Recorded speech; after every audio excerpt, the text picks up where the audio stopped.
देखो दोस्त, जीवन में दो तरह के लोग हैं। एक तो नास्तिक है, एक आस्तिक है। आस्तिक और नास्तिक दो तरह के लोग होते हैं दुनिया में। उस पर एक छोटी सी प्रस्तुति दोस्त।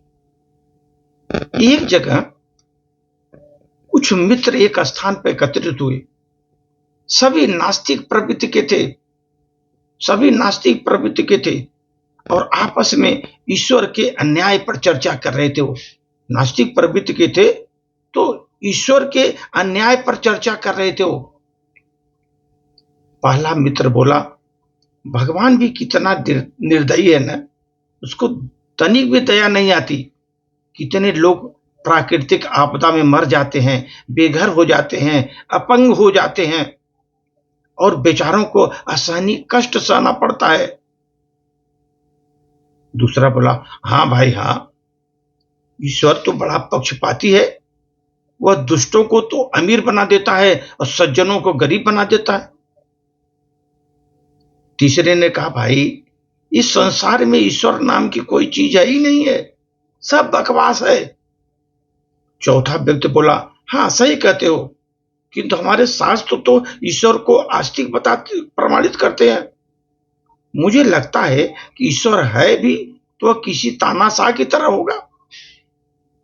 इस प्रकार उनकी चर्चा चल रही थी। सर पास में बैठे हुए एक दार्शनिक थे, बैठे हुए वो सब उन लोगों की चर्चा की बातें सुन रहे थे।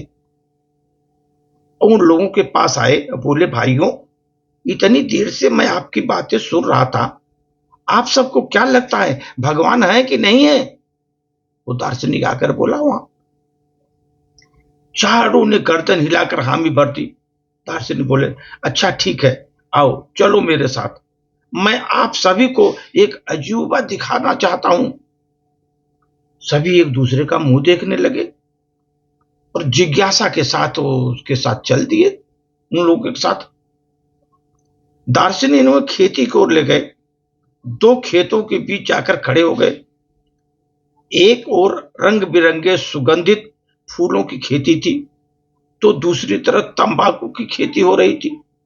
दार्शनिक बोले, देखो धरती कैसा अन्याय करती है ना, एक फसल खुशबूदार फूलों की तरह सुगंध आ रही है, दूसरी तरह तंबाकू का दुर्गंध आ रही है। चारों मित्र बोले, नहीं नहीं श्रीमान, यह धरती का दोष नहीं है, बल्कि बीज बोए गए बीज का परिणाम है। जो बोए गए बीज का परिणाम है, धरती का कोई उसमें दोष नहीं है। जहां फूलों के बीज बोए गए वहां सुगंध आ रही है और जहां तंबाकू के बीज बोए गए वहां दुर्गंध आ रही है। इसमें धरती का कोई दोष नहीं है। दार्शनिक ने विनम्रता से कहा, आपका कथन 100% सत्य है दोस्तों। यह धरती का दोष देना मेरी मूर्खता होगी, लेकिन यही तर्क ईश्वर पर भी लागू होता है। यह संसार रूपी खेत में आप ईश्वर को अन्यायी और पक्षपाती कैसे ठहरा सकते हैं? बताइए, कैसे ठहरा सकते हैं? मनुष्य जैसे अपने कर्मों के बीज अपने जीवन में बोएगा वैसा ही फल उसको प्राप्त होगा। कर्मों का फल जैसा बीज बोएगा वैसा फल प्राप्त होगा। इसमें ईश्वर को दोष देना उचित नहीं है दोस्तों। उसकी बात सुनकर सभी मित्र जो थे गहरी सोच में पड़ गए। उन्हें समझ में आ गया कि ईश्वर सदैव न्याय करता है। जो लोग अन्यायी ठहराते हैं वे या तो अपनी गलतियों को स्वीकार नहीं करना चाहते या फिर अज्ञानता का परिचय देते हैं। कुछ लोग उजाले में भी अंधेरे जैसी जिंदगी देते हैं दोस्तों। कुछ लोग अंधेरे को ही उजाले में बदल देते हैं। अपने कर्म और व्यवहार ही आपकी पहचान है। आपका कर्म और व्यवहार ही आपका पहचान है दोस्तों, ये ध्यान रखिए।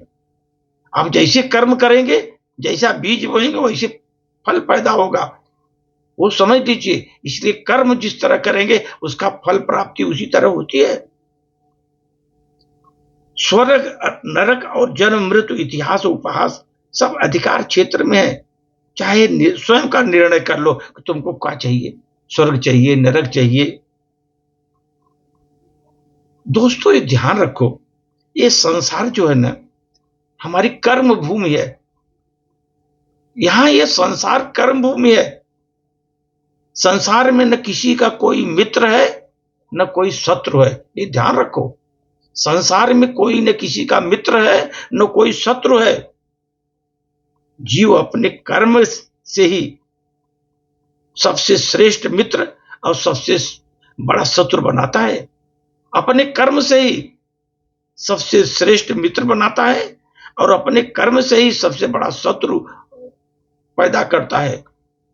भाग्य से कर्म नहीं बदलते दोस्तों, भाग्य से कर्म नहीं बदलते, परंतु कर्मों से आपका भाग्य बदल जाता है। ये ध्यान रखिए, कर्मों से आपका भाग्य बदल जाता है। कर्म करिए, जैसा अच्छा कर्म करेंगे आपका भाग्य बदल जाएगा। और आप सोचिए भाग्य के भरोसे आपका कर्म बदलेगा, नहीं बदल सकता। इसलिए कर्म प्रधान विश्व रचिरा का, ये ध्यान रखिए। कर्म जैसा करेंगे उसका फल आपको भोगना ही पड़ेगा, चाहे अच्छा कर्म करो बुरा कर्म। धन्यवाद।